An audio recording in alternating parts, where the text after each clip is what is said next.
doing, everybody? We're just here checking out some space engineers. Sorry about the mic noise.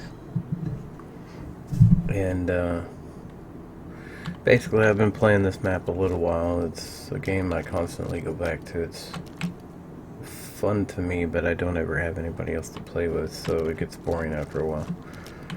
But anyway, basically the name of this game is just, it's pretty much what it sounds like. Space engineers. You're engineering your world, so to speak.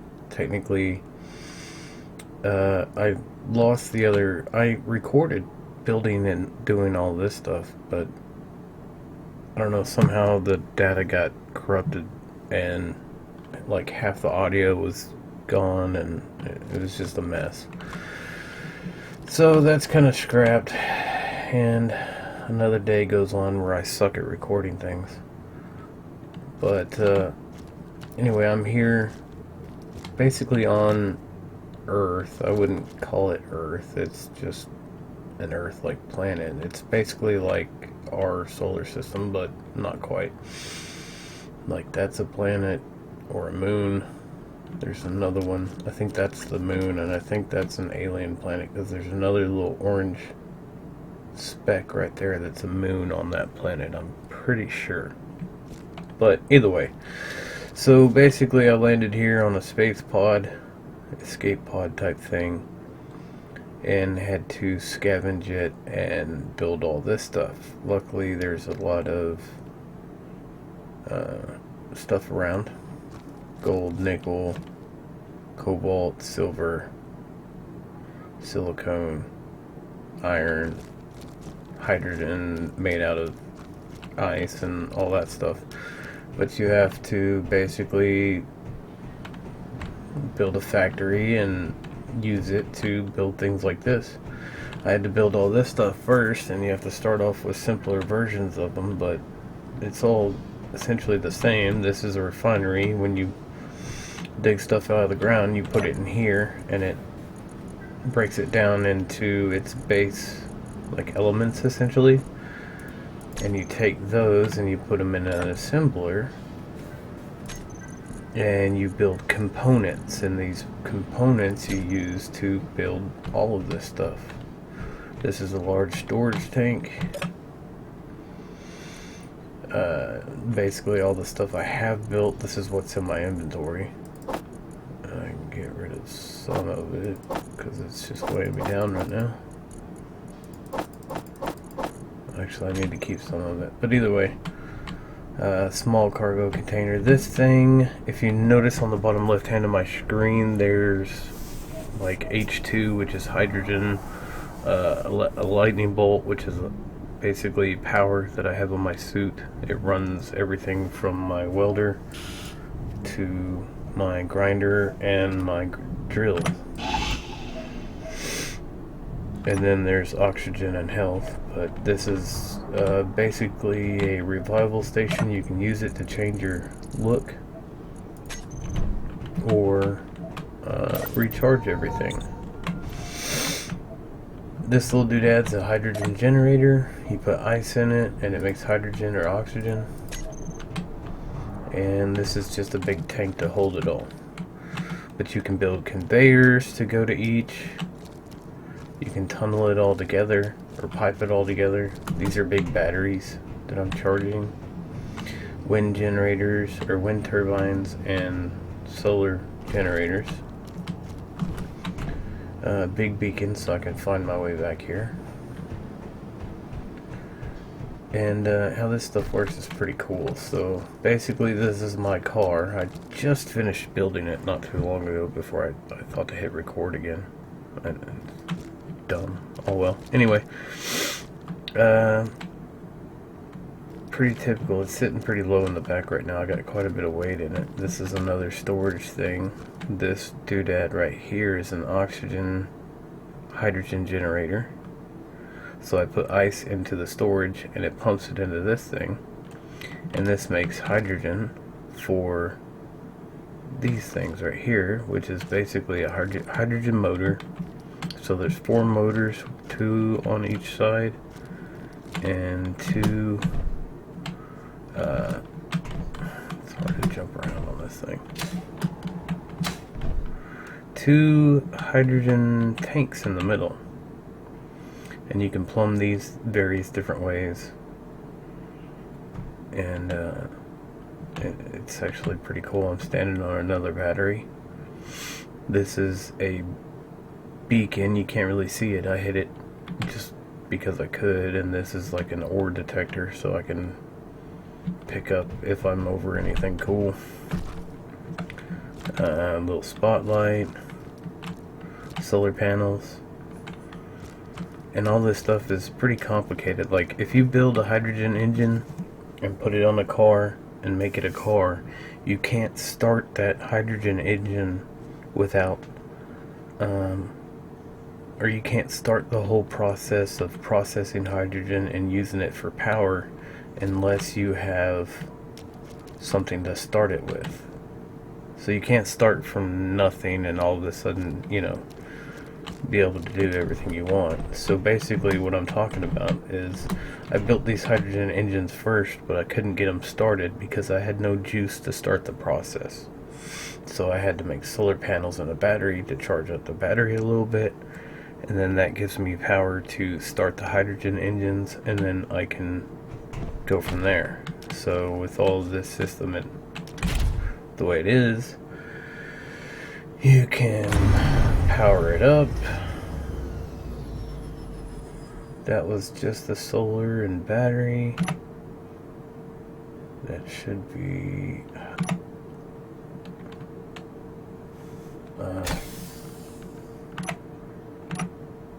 there could be something wrong. Are my hydrogen engines on? Because I don't hear them. Is my battery out of power? I've got no... Oh, that's why it's on recharge. There it goes. Okay, so that was pretty much what I was talking about right there. Let me... This may not sound as bad for you, but I can't hardly hear anything. So we're going to turn that way down.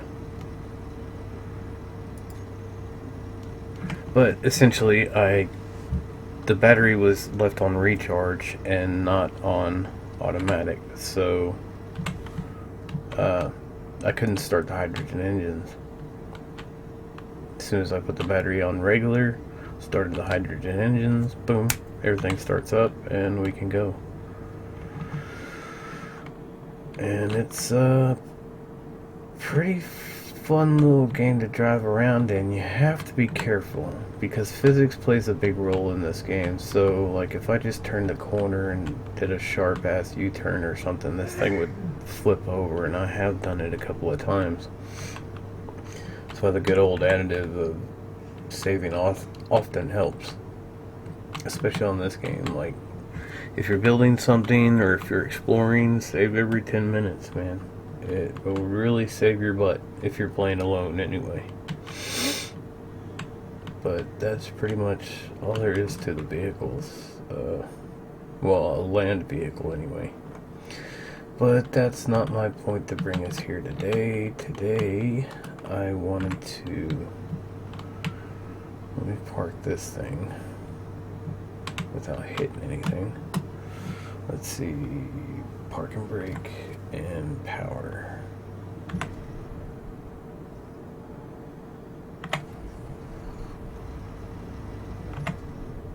Okay, so power turns that off too, good.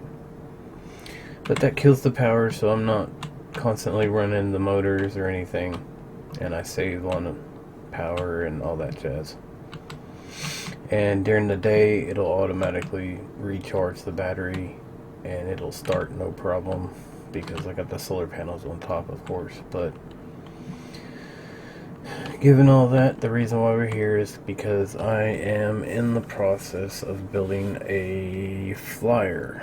I don't know what it's gonna look like. I just kind of go by, you know, the seat of my pants when I do this stuff. So if it works, it works. If it doesn't, it doesn't. 9 times out of 10, or 9, you know, chances are I'm gonna blow it up in the long run anyway, so it doesn't really matter. typically none of this stuff lasts long.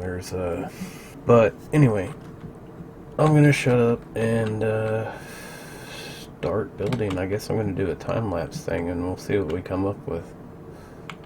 But anyway, yeah, peace out. Be back in a bit.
Alright, so I don't know exactly how long I've been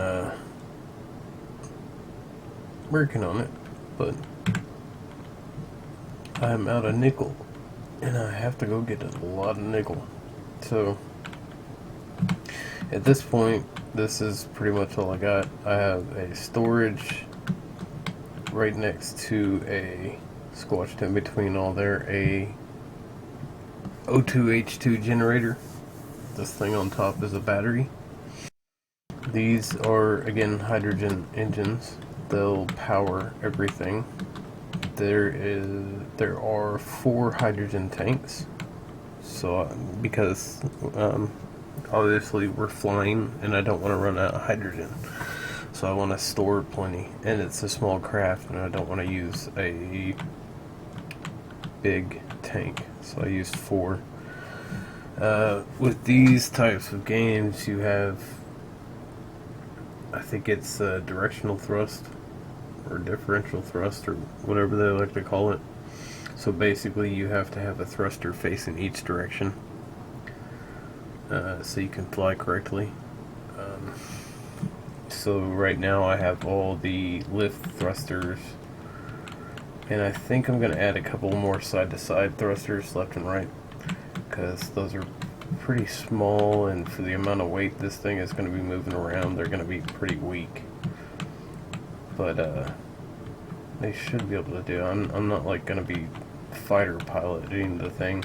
I always put big engines on the back because I always want to go everywhere the fastest I can. So,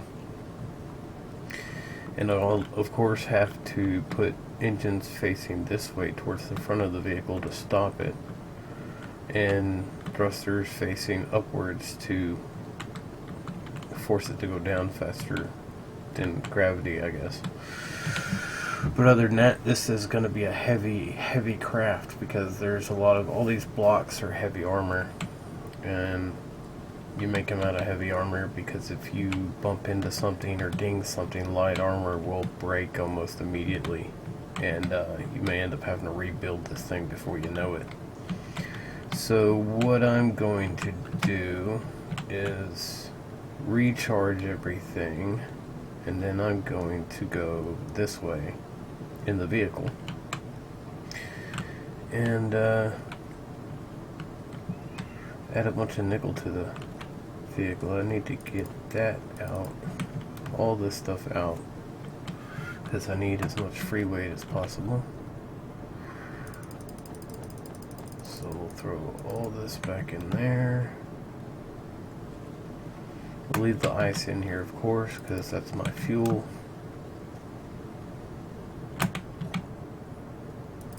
Throw that in there. And I need to up the, well, it's fine now, but I need to add an extra axle to this so it can handle the weight. But I shouldn't have to now.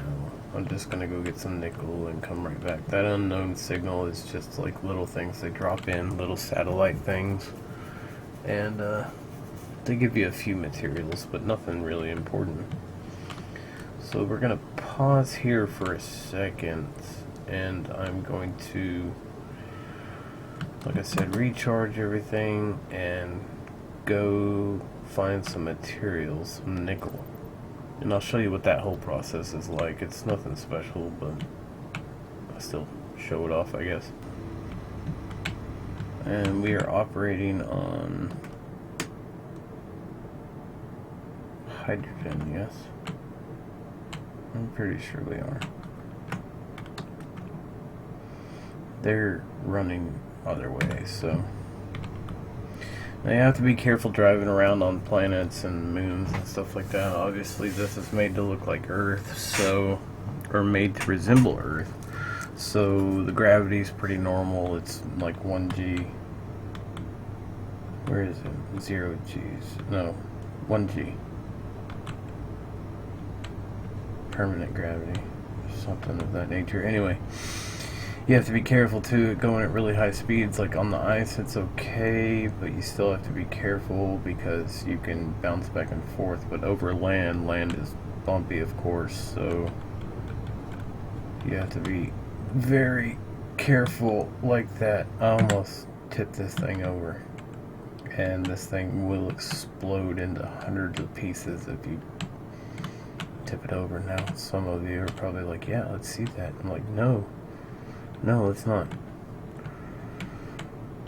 Speaking of, we'll save that just in case we do have a fatal accident. Like, if it happens, I'll show you, but I don't want to do it on purpose. That's just a lot of work.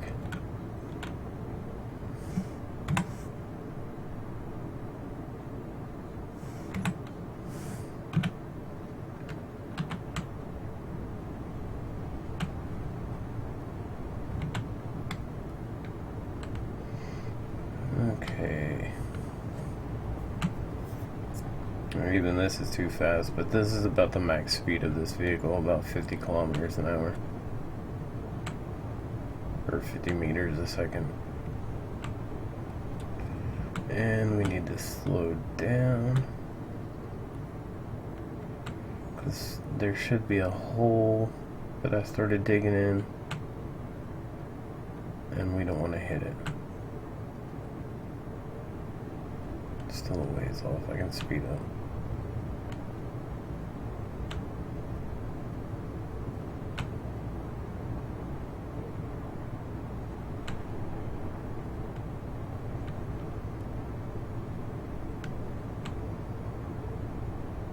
Here we go. Where are you exactly?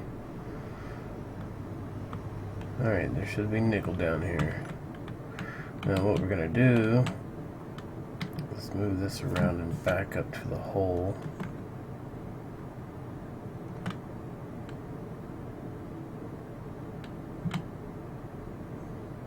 Put the brake on. Turn the power off and hop out. Why are they still on?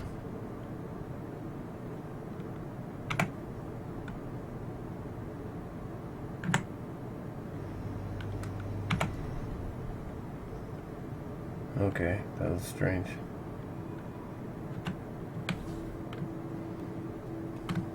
Anyway. Then we go looking for nickel. I need this. I need this. Nope, this. And this. And I need to remember what turns my lights on. L for lights, I guess. Duh. Is this nickel? No, this is iron. Cobalt. Where's the nickel? Oh, this is nickel. And so we gather nickel. And this is basically what I'll be doing for the next few minutes, so have fun not watching this. Screwed up the recording a little bit, but it should be alright, which is nothing out of the ordinary for me, I guess. As a basic done and done package, this thing is pretty much done. I have the engines, battery, gyroscope, which is that little thing, and if you want to fly this and keep control of anything you fly, put a gyroscope on it first. Otherwise, you're gonna explode whatever the hell you're trying to fly. And it's a bit ugly, but I mean, as of right now, we're just gonna wait till daylight comes, it charges a bit, till we can start the motors and see how well she flies, I guess.